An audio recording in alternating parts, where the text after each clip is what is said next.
overage po ang mga nakakahanap ng trabaho, lalo na mga senior citizen at saka mga PWD na pagkakit sila ng pagkakataon na matanggap sila sa trabaho. At syempre kailangan bawasan din natin ang ating requirements para mas marami makakahanap ng trabaho, mapadali para sa kanila.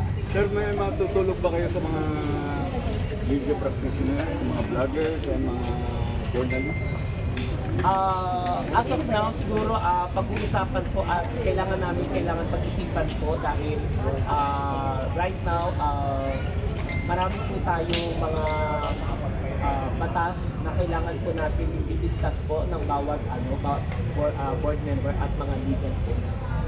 Sir, mabuhay po kayo. From MCRC Press Club po, sir. Board Director Edmund Pangilinan. Maraming salamat po. Sir, mensahe na lang siguro sa mga kababayan. Sumusubok tayo sa Ayan po, syempre ang mensahe ko po sa mga viewers po natin, please do follow po ang Ahon Mahirap po, lahat ng mga activities po namin mula fanpage, TikTok, IG, Ahon Mahirap RTs po. So naka-blue check po lahat yun. So makikita nyo sa bawat grassroots ay binababa po namin sa lahat po ng mga LGU na lumapit sa amin. Tinutulungan po natin mga taong nangangailangan.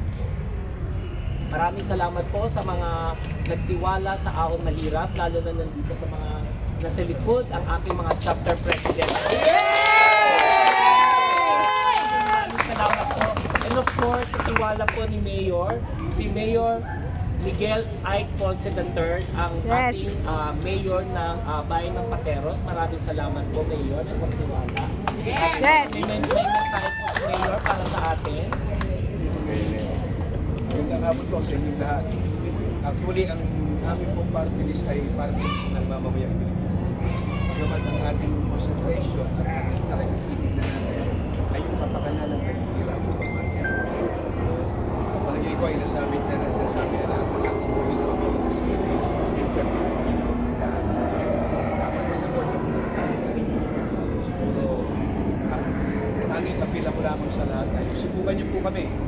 At kung sinasabi nga nung iba na marami na rin party list na nangako nito, subalit ang mahihirap ay mahihirap pa rin.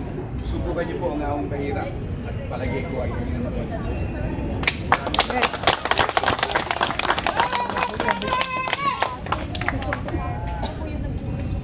Ako po ay last term ng mayor na hanggang June 2025. Pinili ko pong sumama sa Ahon Mahirap. Maliban sa kaibigan ko ng personal, si Wilber Tolentino, ay nakita ko yung kanilang advokasya. Magmula pa po nung pandemyang nung nag-set-in ng pandemya rito ng COVID-19 ng 2011, nakita ko yung kanilang resolve to help the poor, lalong-lalo na yung mga hirap na local government, yung mahihirap ng mga kababayan natin, kaya naniniwala ako sa pinaglalaban nila na hindi naman tayo mahanap ng kapatid. Kaya ang talagang motivation ko ng Ahon Mahirap ay sa para sa atin. Yan po ang nag-motivate sa akin para sa akin. Salamat po ng